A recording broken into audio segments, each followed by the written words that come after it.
I came home from a 24-hour paramedic shift, and my stepmom had changed the locks. She demanded $30,000. I just walked away. The next morning, she found my lawyer's letter on the porch, and her screams woke up the entire neighborhood. There's a specific kind of tired that has nothing to do with sleep. It's a weight that settles deep in your bones, a gritty film behind your eyes, a dull, hollow ache in the center of your chest where things like joy are supposed to live.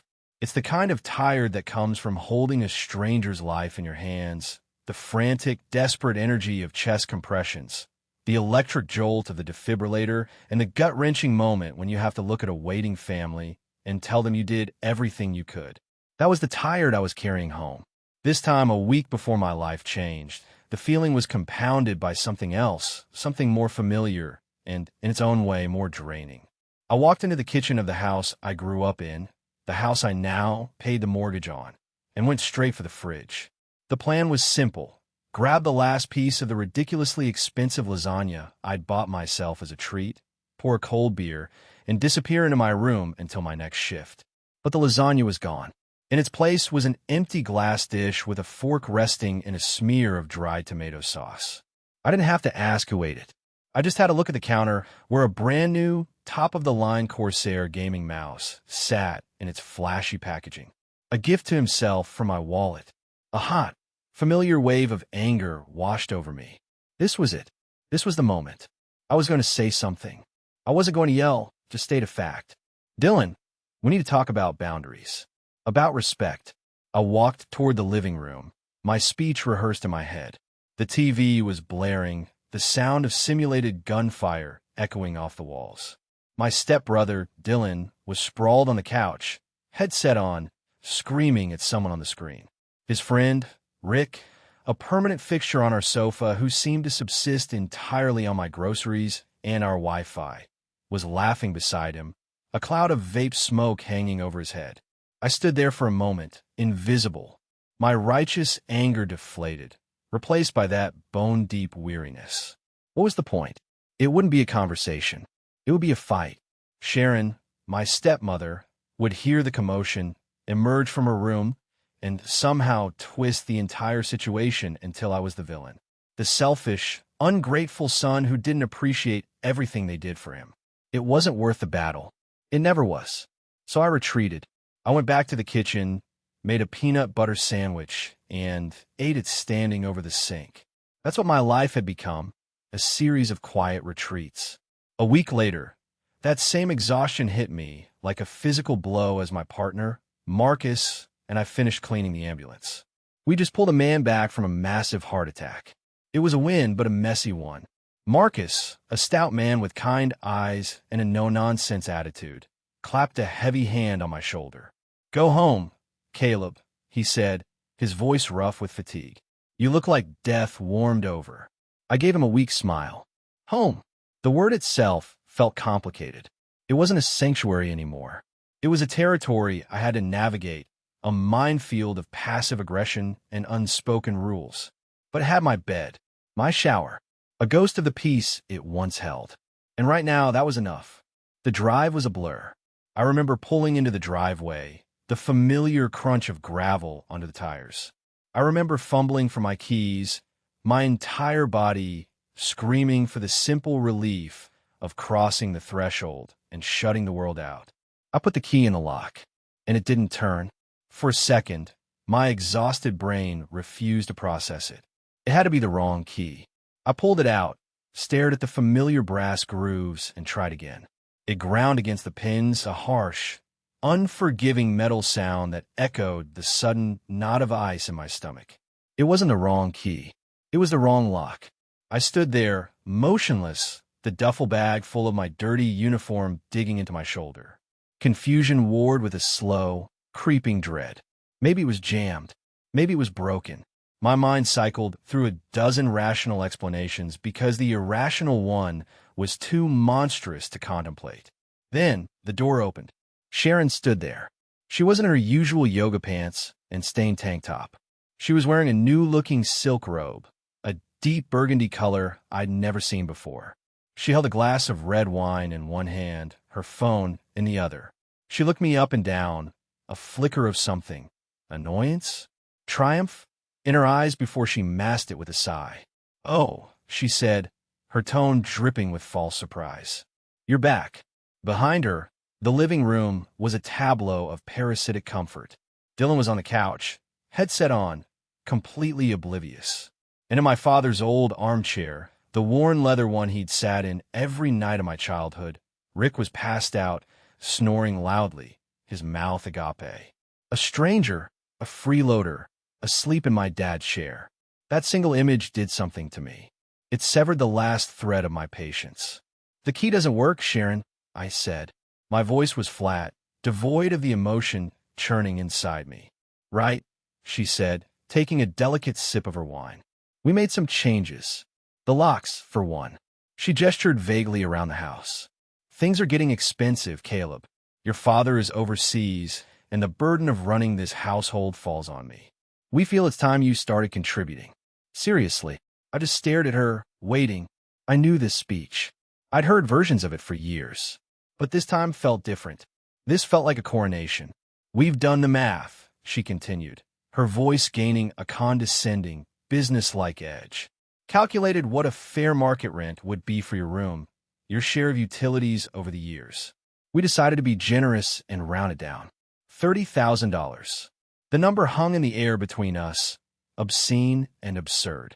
"Dylan has an investment opportunity," she added, as if that explained everything.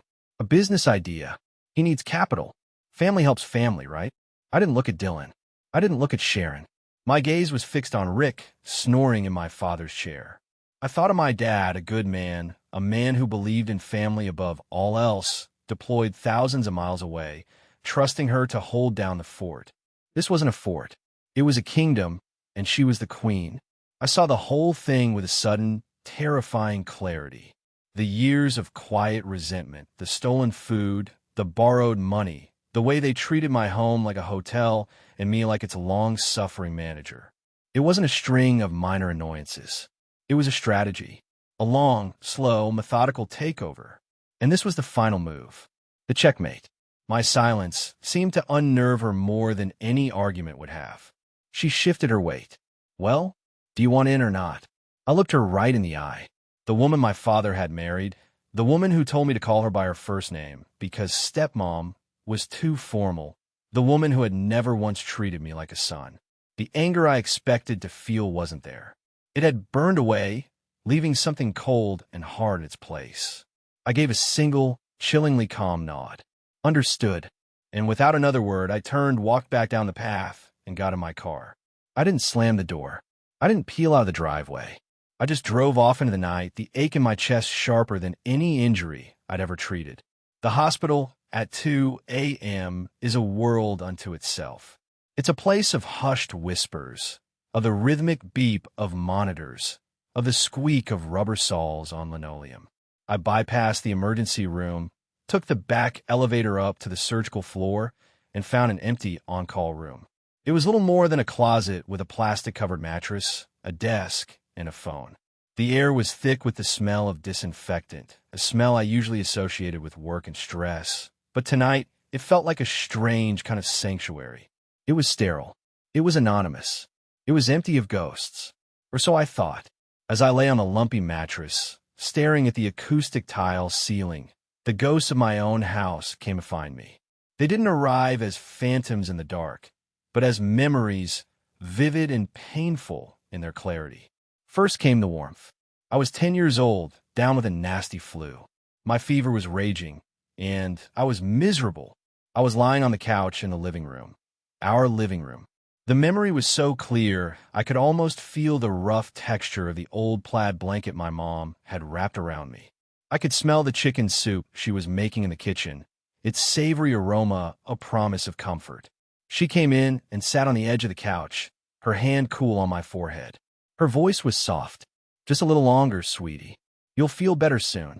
In that memory, the house was a living thing, its walls imbued with a palpable sense of safety and unconditional love. It was a place where I was known and cherished. Then a second memory pushed its way in, colder and sharper. I was 16. A year after my dad had been deployed on his long-term contract. A year after Sharon had fully installed herself as the matriarch. We had a neighborhood barbecue. Mr. Henderson from across the street, a kind old man who had known me since I was born, came over to chat. He smiled at me, his eyes crinkling at the corners. You know, Caleb, you look more like your mother every day. She'd be so proud of the young man you've become. I remember the flicker of pride I felt, quickly extinguished by the chill that emanated from beside me. Sharon, who had been listening, gave a smile that didn't reach her eyes. It was a tight, brittle thing. Well, she said, her voice a little too bright, we can't live in the past, can we? It's so important to look forward. She immediately grabbed my arm, steered me toward the food table, and started talking loudly about Dylan's prospects for the high school football team. She hadn't just changed the subject. She had actively tried to erase the one that came before it. She had tried to erase my mother. Lying there in the cold, impersonal on-call room, the contrast between those two memories struck me like a physical blow. The house hadn't changed. The physical structure of wood and nails and drywall was the same, but its soul had been methodically ripped out. Sharon hadn't just moved in. She had colonized the space, replacing warm memories with her own cold insecurities. And I had let her. For years, I had retreated. I had paid the bills. I had fixed the leaky faucets. I had swallowed my anger and frustration, all in the name of keeping the peace for a father who was thousands of miles away. I told myself I was being the bigger person, the mature one. But I wasn't. I was being a doormat. I was sacrificing my own peace of mind on the altar of her comfort. The demand for $30,000 wasn't just about money. The changing of the locks wasn't just about security. It was a declaration. It was her final, definitive act of erasure. She wasn't just kicking me out of a house. She was trying to kick me out of my own history. A new feeling began to displace the exhaustion. It was a cold, hard resolve that settled in my gut. This wasn't just about a place to sleep anymore. This was about reclaiming something I hadn't realized I'd lost. It was about protecting the last piece of my mother's legacy. It was about honoring the memory of that warmth. I sat up. The fluorescent light of the on-call room cast long, sterile shadows on the wall. I pulled out my phone. My hands were steady. I scrolled through my contacts, past Marcus, past the hospital switchboard, until I found a name I hadn't needed in years, a name my dad had given me when he first told me he was remarrying. Just in case, he'd said. I pressed the call button for Anna Reyes, attorney at law. The next morning, I met Anna at a small coffee shop downtown, far from the hospital in my neighborhood. I hadn't slept, but the exhaustion had been replaced by a wired, laser-focused energy. I felt like I'd been running on adrenaline for 12 hours straight. Anna Reyes was in her late 40s, with sharp eyes, a sharper pantsuit, and an air of calm, unshakable competence. She listened patiently as I laid out the whole story, from the changed locks to the $30,000 demand. I expected shock, or at least some form of outrage. Instead, she just nodded slowly, her expression unreadable. "Let me get this straight," she said when I finished, her voice even. "You're the legal beneficiary of an irrevocable trust. The house is the primary asset of that trust. You have been voluntarily paying the mortgage, insurance, and a majority of the utilities on a property you legally own, in which your stepmother and stepbrother reside without a lease agreement." "Yes," I said. "And now they have changed the locks and are attempting to extort $30,000 from you for the privilege of entering your own home." "Yes." A bitter taste filled my mouth as I said it. She took a slow sip of her coffee. "Your father was a very wise man to set up that trust. An irrevocable trust is a fortress. Legally, they don't have a leg to stand on. They are, for all intents and purposes, squatters with a sense of entitlement." She leaned forward slightly. "So the question isn't a legal one, Caleb. The question is, are you prepared for the emotional fallout? This will get ugly." "It's already ugly," I said. "It's been ugly for years. I was just the only one who noticed." A flicker of something, approval, maybe, crossed her face. "Good. Then let's get to work." From the coffee shop, I went straight to my bank. The safe deposit box felt cold and heavy in my hands. I hadn't opened it in 5 years, not since I'd signed the final papers with my dad and his lawyer, before his last big deployment. Inside, nestled beneath my birth certificate and some savings bonds from my grandparents, was a thick folder. I lifted it out. The label in my dad's neat block handwriting read, "The House." Just in case. Holding it felt different now. It had always been an abstraction, a safety net for a future I hoped would never come. It was a symbol of my father's love and foresight. Now, it felt like something else. It felt like an arsenal. It was the legal and moral high ground, bound in manila and secured with a rubber band. It was a weapon I had never wanted, but one I now knew I had to use. I spent the rest of the morning with Anna in her quiet, book-lined office. She moved with an efficiency that was both terrifying and comforting. She scanned the deed, the trust agreement, her eyes flying across the legal jargon. "Airtight," she declared. "Absolutely airtight." Together, we drafted the letter. It wasn't a plea. It wasn't an angry tirade. It was a cold, formal eviction notice. It cited the relevant state tenancy laws. It gave them 30 days to vacate the premises. It stated that all property within the house belonged to the trust, and any attempt to remove or damage said property would be met with legal action. It was a declaration of war written in the dry, emotionless language of the law. As Anna printed the final copy on her firm's letterhead, a strange sense of calm washed over me. For the first time in more than a decade, I wasn't retreating. I wasn't swallowing my anger. I was standing my ground. The road ahead was going to be a war zone, but at least I was finally on the battlefield, instead of just letting my home be occupied without a fight. The next morning, I woke up before dawn on the lumpy call room mattress. The plan was simple, and every step of it felt deliberate, momentous. I didn't drive my usual beat-up sedan. I borrowed Marcus's wife's minivan, a vehicle so aggressively suburban and anonymous that no one would give a second glance. I parked it 3 houses down from my own, in a spot with a clear view of the front porch. The sun was just beginning to tint the eastern sky a pale, watery orange. The street was quiet, wrapped in that pre-dawn stillness where the world feels like it's holding its breath. I watched as the neighborhood slowly came to life. A sprinkler system hissed on next door. A newspaper thwacked against the driveway. Across the street, Mr. Henderson emerged in his bathrobe to collect his paper, just as he did every morning. He saw the unfamiliar minivan, squinted, and I saw a flash of recognition. He didn't wave. He didn't make a big show of it. He just gave me a slow, deliberate nod. It was a small gesture, but it felt enormous. It was a silent acknowledgement, a passing of support from the old guard, from someone who remembered the house as it was meant to be. At exactly 7:30 a.m., I got out of the car. The air was cool and crisp. I walked up the path to my own front door, the heavy, cream-colored envelope from Anna's office feeling like a lead weight in my hand. I didn't knock. I didn't make a sound. I bent down and placed the envelope squarely in the center of the doormat. It lay there, stark and official against the worn welcome message. Then I walked away, got back in the van, and waited. The wait was the hardest part. Every minute stretched into an eternity. I drank lukewarm coffee from a thermos and watched the house.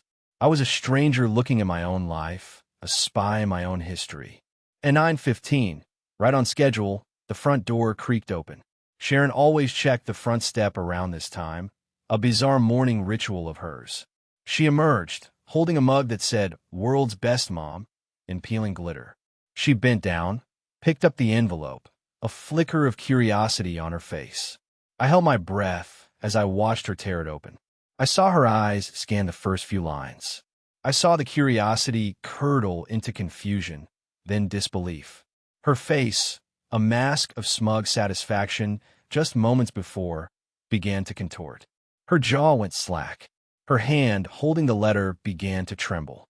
And then she screamed. It wasn't a gasp of surprise or a cry of anger. It was a full-throated, soul-shaking, primal scream that shattered the morning quiet. It was the sound of a queen realizing her castle was built on sand. A dog started barking down the street. Lights flicked on in the house next door. The front door burst open again, and Dylan came running out, shirtless, his hair a mess. "What? What is it?" He snatched the papers from her hand. His reaction was faster, more explosive. His face flushed a dark, blotchy red. He looked up from the letter, his eyes scanning the street wildly. And then they locked onto the minivan. He couldn't have known for sure it was me, but he knew. He knew I was watching. He didn't scream. He started shouting, stabbing his finger in my direction. "You son of a bitch. You think you can do this? You coward."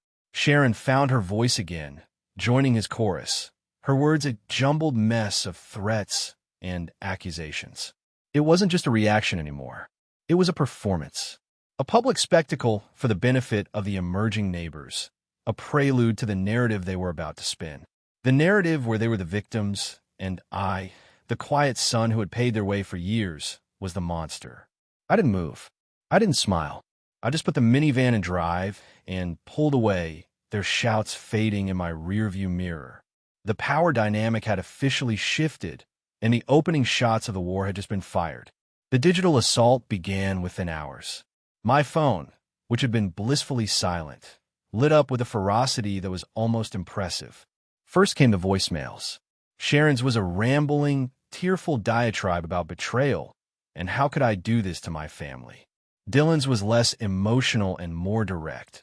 A string of profanities and vague threats that I immediately saved and forwarded to Anna.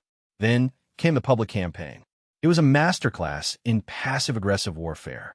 Sharon fired the first shot on Facebook. She posted a picture of herself, artfully filtered to look weary and sad, with a caption, "It's a truly heartbreaking day when someone you raised as your own, someone you gave everything to, decides that a house is more important than family." Praying for peace and understanding. Within an hour, her army of wine mom friends and distant relatives filled the comments with prayer hand emojis and messages of support. "You're such a good person, Sharon. Some people are just so ungrateful. Thinking of you." Dylan's approach was less subtle. He posted a TikTok. It was a video of him, shot in dramatic black and white, with a sad, trending audio clip playing in the background.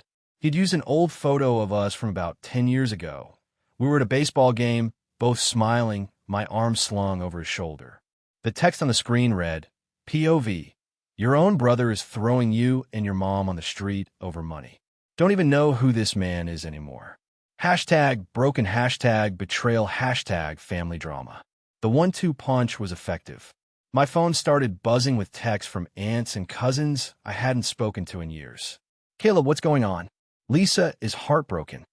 Heard there's trouble. You know that house is your father's, right?" I didn't reply to any of them. I just took screenshots of everything. The posts, the comments, the DMs from Dylan's friends calling me a monster, and put them in a folder labeled evidence. That night, I met Marcus for a beer at a dive bar on the other side of town. Already seen the posts. A mutual acquaintance had shared Dylan's TikTok in a local community group. He slid a beer in front of me and sat down. "Well," he said, taking a long drink, "the internet seems to think you're the villain of the year." I stared into my glass, the social media comments swirling in my head. For a fleeting moment, a cold sliver of doubt pierced my resolve. The sheer volume of their narrative was overwhelming. They were so convinced of their victimhood. What if they were right? What if I was just a cold, ruthless bastard who was tearing his family apart over property? Am I the bad guy here, Marcus? The question came out quieter than I intended. Marcus stopped, put his beer down, and looked me dead in the eye.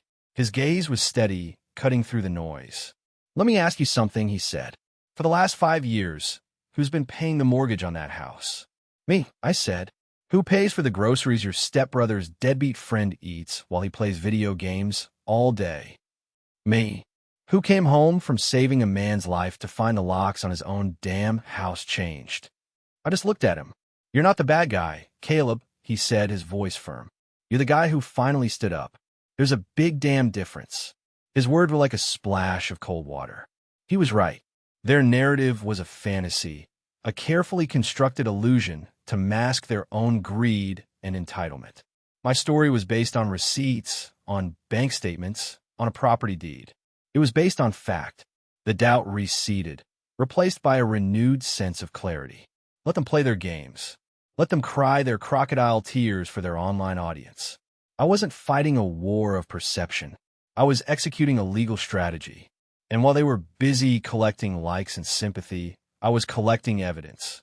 2 days later, A call came from an international number. My heart hammered against my ribs. It was my father. This was the moment I had been dreading. Sharon and Dylan would have gotten to him by now, flooding him with their twisted version of the story. I braced myself for a lecture, for a disappointed tirade about family unity, for the command to stand down and make peace. Caleb. His voice was thin and crackled with static, but it was unmistakably him. "Hey, Dad," I said, my own voice tight. There was a long pause, filled only by the faint hiss of the transatlantic connection. I could picture him in his small apartment overseas, the fatigue of his job etched on his face. "I got your email," he said finally. His voice wasn't angry. It was heavy, impossibly heavy, with the documents and the screenshots. And then I got the other emails. From Sharon. "Dad, I can explain." "No." He cut me off, but his tone was gentle. "Don't. You don't have to." He let out a long, weary sigh, a sound that seemed to carry years of unspoken frustration. "I'm sorry, son. I'm so sorry." I was so stunned I couldn't speak. "I knew it was bad," he continued, his voice thick with a shame that was almost palpable. "I didn't know it was this bad. But I knew. I saw the credit card bills. I heard the way she talked about you, the little digs, the passive-aggressive comments. I didn't want to see it." The words tumbled out of him then, a confession that had clearly been dammed up for years. "I've been a coward, Caleb. It was easier to be over here, to bury myself in my work and send money, than to stay there and face what my marriage had become. I left you to handle it. I left you to hold the fort against her, and that wasn't fair. That was my job, and I failed. I let this happen." A lump formed in my throat. I had carried a secret resentment toward him for years, a small, bitter kernel of abandonment that I had never dared to acknowledge. Hearing him voice his own failure, his own regret, felt like a release. "Dad, it's not." "It is," he insisted. "But it stops now. I set up that trust for a reason. I saw a hint of this in her, a selfishness I chose to ignore because I was lonely after your mom, but I saw it. I knew I had to protect you. I knew I had to protect your mother's home." He paused. "I've already spoken to my own lawyers here. I'm not just ending a marriage, son. I'm correcting a mistake." We talked for another hour. He told me about his life there, about how the distance had given him a clarity he hadn't had in years. He even told me, his voice hesitant, that he'd met someone. A teacher. Someone kind and quiet who respected him. By the time we hung up, the weight on my chest felt lighter than it had in a decade. It wasn't just that he was on my side. It was that I finally understood. I wasn't just fighting for myself anymore. I was fighting for him, too. For the good man who had made a mistake and was now trying, from thousands of miles away, to make it right. The battle was far from over, but for the first time, I didn't feel like I was fighting it alone. The phone call with my father changed the chemical composition of my resolve. It was no longer just about anger and self-preservation.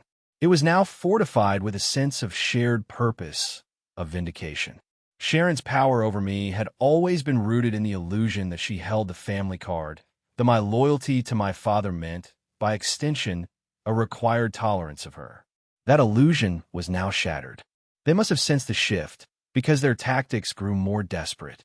The public pleas for sympathy on Facebook slowed down, replaced by a sullen, simmering silence. The 30-day notice period was ticking away, and the reality that I wasn't going to back down was beginning to sink in. A week before the eviction deadline, I finished a long shift and walked out to my car in the hospital parking garage. Tucked under the windshield wiper was a folded piece of paper. It wasn't an envelope. It was a cheap piece of lined notebook paper, torn from spiral binder. My hands were still buzzing with the residual adrenaline from a multi-car pileup we just worked. I unfolded the note. It wasn't typed. It was handwritten in a spiky, aggressive scrawl I recognized as Dylan's, though the words felt like they came straight from Sharon. "You think lawyers scare us? This is your father's house. You have no idea what we can do to make you regret this. This is your last chance to stop before everyone finds out what a monster you really are. Don't test us." No signature, just cowardice and desperation flapping in the wind. A year ago, this note would have terrified me. It would have sent a jolt of anxiety through my system, making me second-guess everything. But now, I just felt a strange, cold calm. They were running out of moves. This was the pathetic, predictable endgame of a bully who realizes their intimidation no longer works. I didn't get angry. I got practical. I pulled out my phone. First, I took a clear, well-lit photo of the note, making sure the text was perfectly legible. I emailed it to Anna with the subject line, "For the file." Second, I started a voice recording app.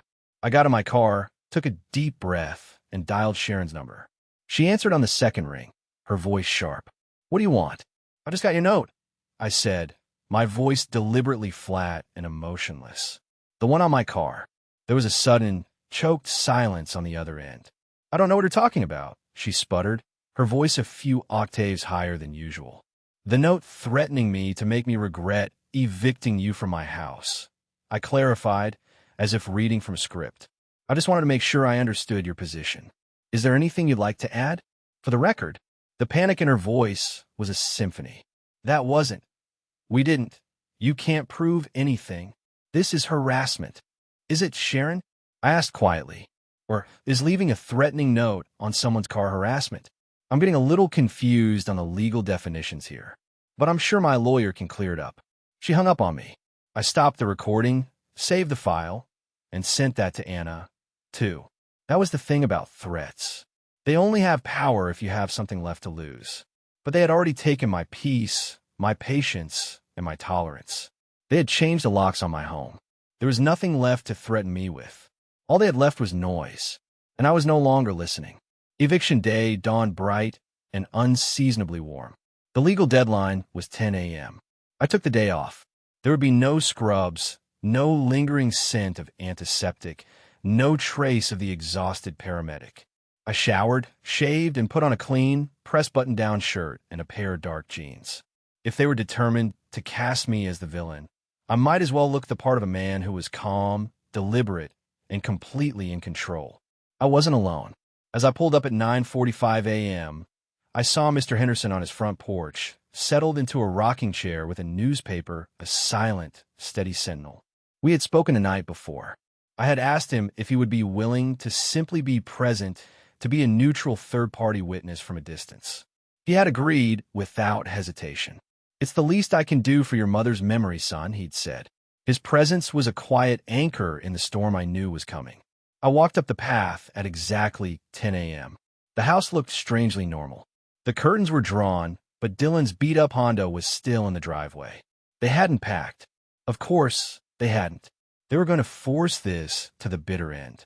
I knocked once, a firm, solid rap of my knuckles against the wood. The door swung open. Sharon stood there, arms crossed, a defiant sneer on her face. Dylan was right behind her, looking smug. "The time is up," I said, my voice even. Sharon laughed. It was a harsh, grating sound. "You really think you can kick us out? The sheriff isn't coming, Caleb. We have rights. We've been living here for years." "You were living here as guests," I corrected her. "Your tenancy was terminated 30 days ago when you refused to leave. The sheriff will be called if you are not off this property in 60 minutes. Dylan pushed past his mother. "We called Dad. He's on his way. He's flying in. And when he gets here, he's going to put a stop to all this nonsense. You're going to be the one who's sorry." It was their final, desperate bluff. A fantasy they had probably repeated to each other so many times they had started to believe it themselves. They were trying to use my father as their last human shield. I didn't even flinch. "Good," I said. "I hope he gets here soon." And right on cue, as if summoned by the sheer force of their delusion, a black rental car pulled up to the curb. The driver's side door opened. A man stepped out. He was leaner than I remembered, his hair grayer at the temples, but he stood with a ramrod-straight posture that a military career burns into a man's bones. It was my father. Sharon's face lit up with a look of pure, triumphant victory. "See," she hissed at me. "It's over for you now." She was right about one thing. It was over. My father didn't look at them. His eyes found mine across the lawn. He walked up the path with a slow, deliberate pace, his gaze never leaving my face. The smug, triumphant look on Sharon's face began to falter, replaced by a flicker of confusion. This wasn't the furious, avenging husband she had been expecting. He walked past her, past Dylan, and stopped directly in front of me. He put a heavy, grounding hand on my shoulder. "Are you okay, son?" he asked, his voice low and steady, meant only for me. I just nodded, unable to speak. Then he turned. He faced his wife and stepson, and the warmth in his eyes was replaced by a look of glacial disappointment. He was no longer a husband or a stepfather. He was a judge, and the court was now in session. "Robert, thank God you're here," Sharon began, her voice taking on a syrupy, victimized tone. "Caleb has lost his mind. He's trying to throw us out on the street. You have to stop him." My father looked at her, truly looked at her, as if seeing her for the first time. "I know everything, Sharon," he said, his voice quiet but carrying an undeniable finality. "Everything," she stammered. "Everything," he confirmed. "The lies you told our relatives. The smear campaign on social media. The demand for $30,000. The threatening note you left on his car." He took a step closer. "I know about the way you've treated my son for the last decade, while I was too much of a coward to see it. I know how you've tried to poison his home, a home that his mother filled with love, and turn it into your own personal bank account." Sharon's face went white. Dylan looked like he'd been punched in the stomach. "You were right about one thing, though," my father said, his voice dropping even lower. "I did come here to put a stop to this." He reached into the inside pocket of his jacket and pulled out a thick envelope, the same kind I placed on the doormat a month earlier. He didn't hand it to her. He held it up between them. "These are divorce papers, Sharon. I had them drawn up a month ago. They were filed and notarized overseas last week. Our marriage is over." The sound Sharon made was something between a gasp and a choke. The foundation of her entire world, the status of the wife that gave her power and perceived ownership, had just been dynamited. You can't," she whispered, grabbing for his arm. He gently but firmly shook her off. "I can, and I have." He then looked past her, his eyes landing on Dylan, who was frozen in place. "This isn't your house. It never was. My son is a paramedic. He dedicates his life to helping people, to saving them. And the two of you dedicated yourselves to bleeding him dry. My single greatest mistake was ever believing you were family." He turned back to Sharon. Her face had crumpled, the mask of defiance gone, replaced by the raw, ugly face of her own ruin. "Pack your things," my father said. It wasn't a request. It was an order. "Both of you. Now." Kayla opened her mouth, probably to unleash something dramatic, but he cut her off. "This conversation is over. You have 1 hour." He turned his back on them then, a final, complete dismissal. He walked over to me, put his arm around my shoulders, and steered me toward the street, away from the wreckage. "Let's go get a cup of coffee," he said quietly. "Let them pack up their ghosts and go." We didn't go far. We went to the little diner at the end of the block, the one that served coffee that was too strong and pancakes that were too big.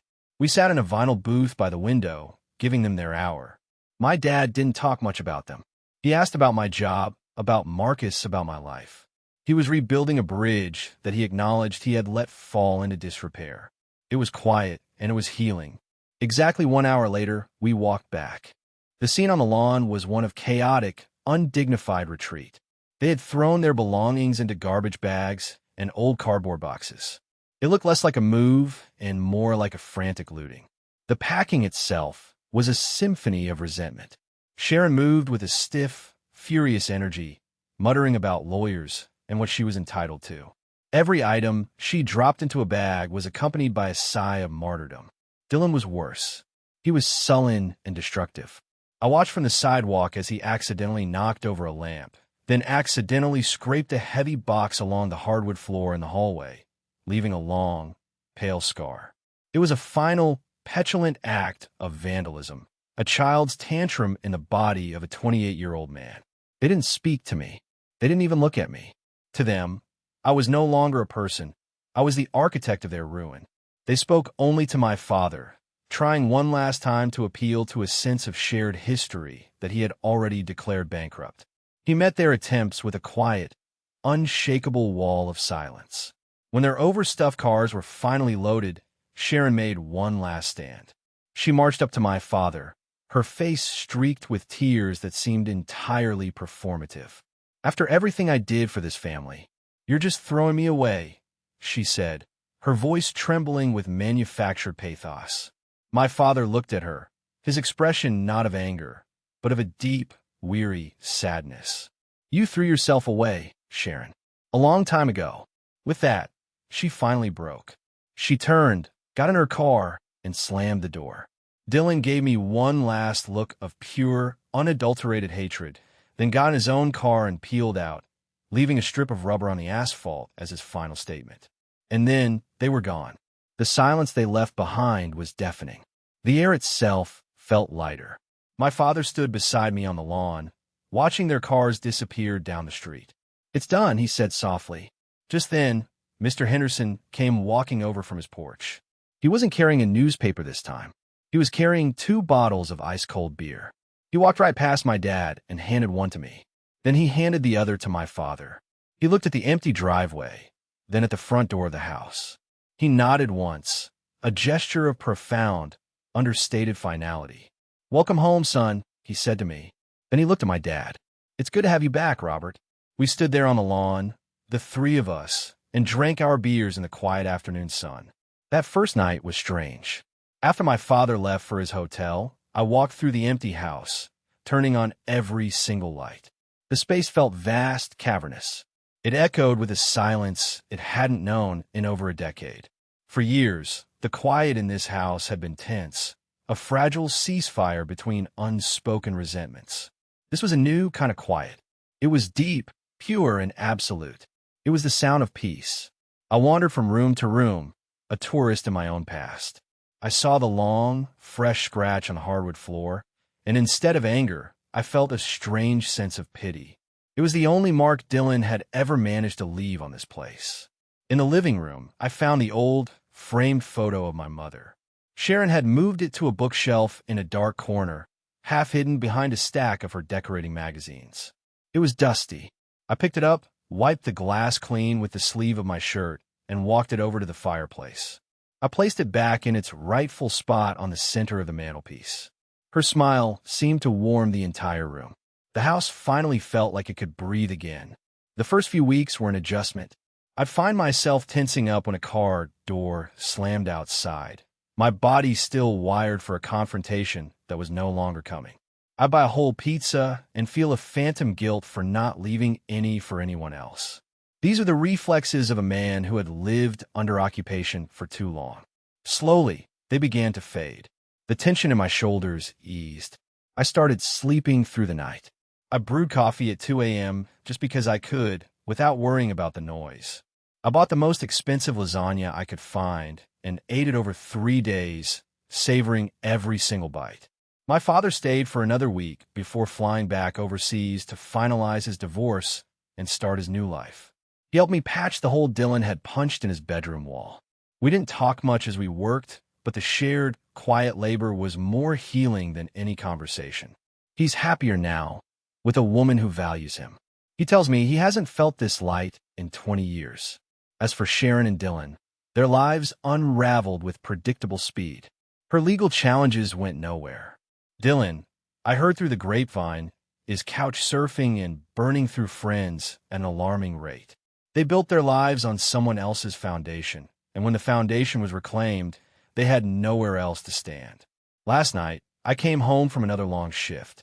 The key slid into the lock, smooth as silk.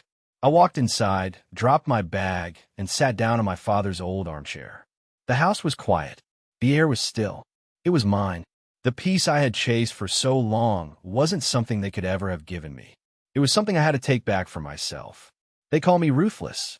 They call me a monster. And for a while, I worried they might be right. But as I sit here now, in the quiet of my own home, I have to wonder. Sometimes to save a life, you have to do things that are painful and drastic. Maybe, to save your own life, the same rules apply. Maybe, sometimes to get your life back, you have to be willing to burn the old one to the ground first. What would you have been willing to do?